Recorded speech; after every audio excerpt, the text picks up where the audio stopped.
If you can help me grow my channel to 1,000 followers, every bit of support matters. I think I knew, long before anything came to light, that something in my marriage had shifted. It wasn't loud or dramatic, just a slow frost settling between us. Day by day, Maya, the woman I believed would stand beside me forever, drifted further out of reach. It started subtly, short, distracted replies. A phone always angled away from me.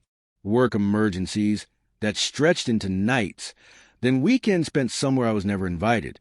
I tried to tell myself she was tired, overwhelmed, going through something she didn't know how to express. But a part of me felt the truth circling closer, like a shadow I couldn't outrun. One night, that shadow finally stepped into the light. We were watching a movie, her phone buzzing beside her. A message lit up the screen. I glanced out of habit, then froze. Curiosity collapsed into something heavier. I opened the chat thread, hands shaking. What I found there hollowed me out. Words soaked in affection, secret outings, promises, all with a man I'd never met. I didn't confront her. No shouting, no slamming doors. Instead, I forced myself to breathe, to think. I needed certainty, irrefutable proof, not just the ache twisting in my chest. So I began watching quietly.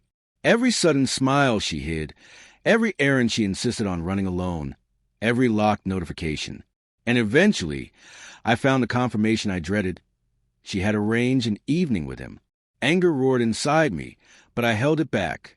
I told my closest friends, Evan and Marcus, brothers in every way except blood. They didn't hesitate.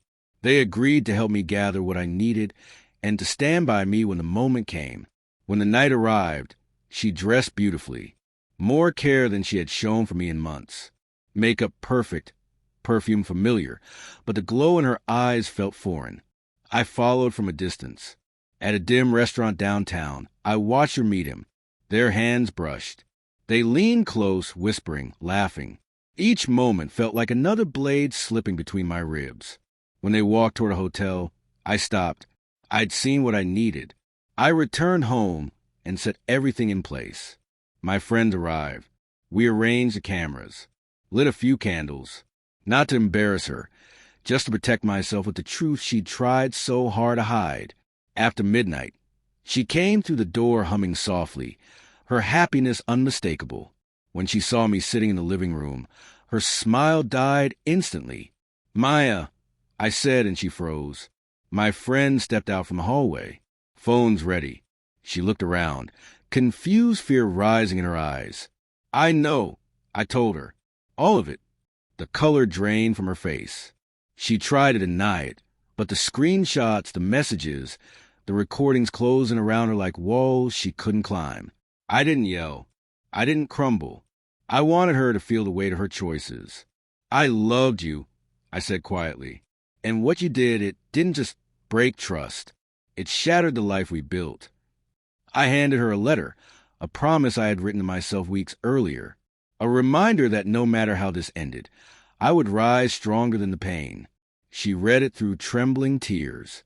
Our marriage ended that night, but it was also the first step toward healing. She sank onto the couch, clutching the letter, her voice barely audible. "I never meant for it to go this far," she cried. "It just spiraled." I studied her face, searching for honesty, for anything real.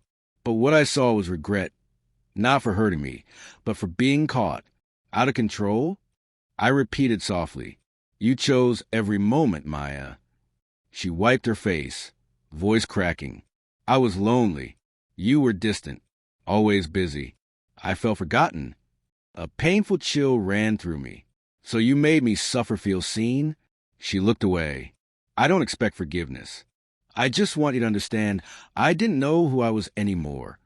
I didn't feel anger then, only exhaustion, a deep ache that settled in my bones. "This isn't about forgiving you," I said.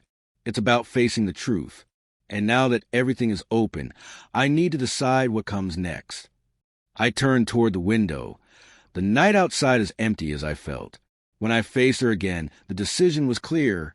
"I need time," I said. "Time to see whether anything is left to save. But I won't live inside your lies anymore. If you can, help me reach 1,000 subscribers. Every bit of support helps.